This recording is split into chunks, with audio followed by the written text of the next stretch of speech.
because doesn't make it any easier. I mean, no, it doesn't like make it any easier. Just knowing that, okay, your pec is still firing, and that's probably what. Knowing that is nice, but if we can't get you to figure out a way to use the pattern and use the function and turn the pec off, then it's always going to be a problem. Yes.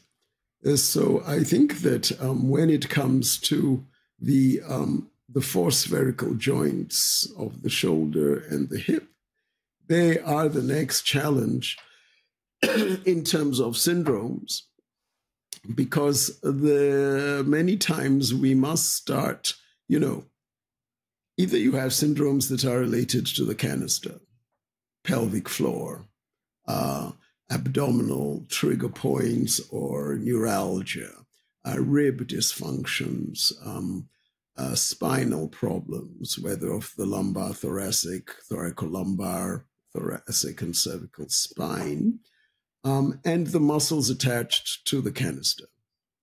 But the next, and of course, the cervical spine can cause canister problems, especially if you have significant cord compression in the cervical spine. You can have symptoms that are far-ranging, that are not necessarily noticed. And that is where a good neurological exam will help you to see hyperreflexia in the upper extremities, etc., that might give you a warning that there are cord signs that you must take into account. However, after that, then the question is, you may have symptoms or syndromes related to the shoulder, the hip, and then the elbow, the knee, the ankle, the hand, the foot. And yeah, I mean, I think just not to cut you off, but it is, we spend so much time, and it's hammered into us that, don't, if any symptom is found in the arm, you have to rule out the cervical spine, rule out the spine, same thing down the leg, rule out the low back. Okay, well, what happens when you actually do rule out the spine? That's right. And for a fact it is not a spine problem. It is actually a problem of the elbow. Speaking just for myself, it's, I don't have extraordinary clinical experience managing primary elbow dysfunction, because obviously I don't deal with that all day, every day. I wasn't trained all the time in those kind of things. So yeah, I'm very, very good at ruling out the cervical spine, but as we get more and more distal, it becomes more clinically, in one sense, clinically simpler, because you don't have to deal with the spine, but a little bit more just practically difficult, because I don't have as much clinical experience managing those kinds of things. So yeah, I'd like to know what your thought is on this. Well, this is where we have to look to people who have specialized in certain areas, whether it is the Ben Kiblers of the world who have looked at the shoulder, or the Alison Grimaldis who have looked at the hip, and you have the Wilkses who have looked at the knee, and so on, and Tom Michaud with the feet, and so on. So, and then, of course, you have quite a wide body of OT literature on the hand.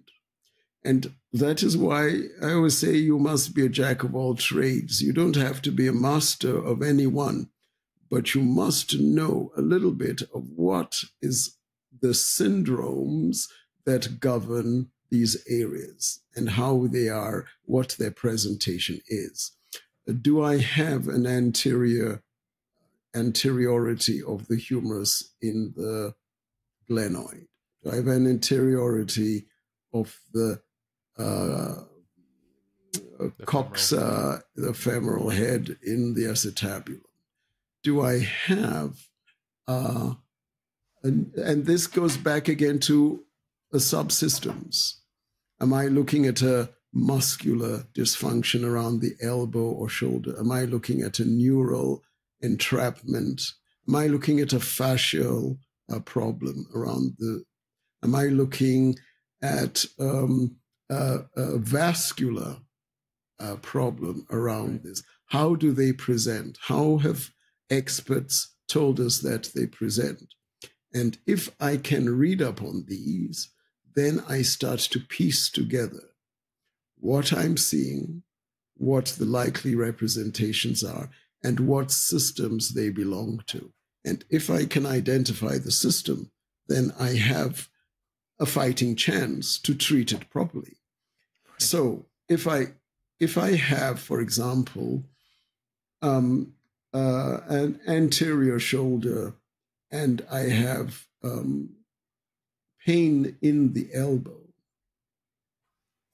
now it may be that I start the repositioning of the shoulder. I'm using MOBs, I'm using DNS movements that I know will bias posterior motion of the humeral head in the glenoid.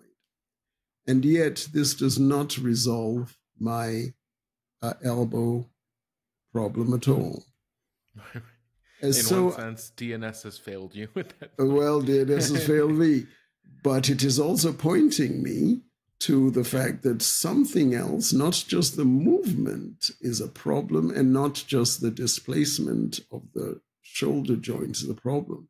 So now I put on my neuroorthopedic hat and I go, okay, have I looked at the brachial plexus impingements at their regular places, at the scalenes, under the clavicle, under pec minor, within the fascia of the muscle groups that they enter or cross, in the usual tunnels? Have I looked at the antebrachial nerves that go to the elbow, both lateral and medial? Then I have something to see. So looking at neurodynamics, appreciating the path of the nerves, appreciating where they can be compressed or restricted, then starts to give you an opening into further tests. Knowing the innovation of these nerves and of the muscles that are related to some of these nerves, you now must test them individually. And therefore, a wide knowledge of muscle testing must be present, because once you leave the spine, now your job is to selectively test muscles against the level of which at which the nerve supply might be compressed, or the vascular supply is compressed, and now you have to kind of play one against the other. Yeah. I mean what you just outlined is the outline. It's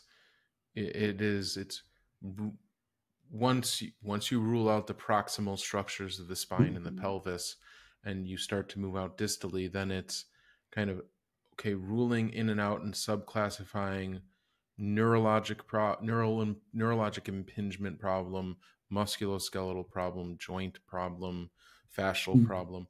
And then it just getting more localizing, ruling in, ruling out. I mean, obviously I'm always the not Debbie Downer, but it's always that makes perfect sense. That is how it should be done.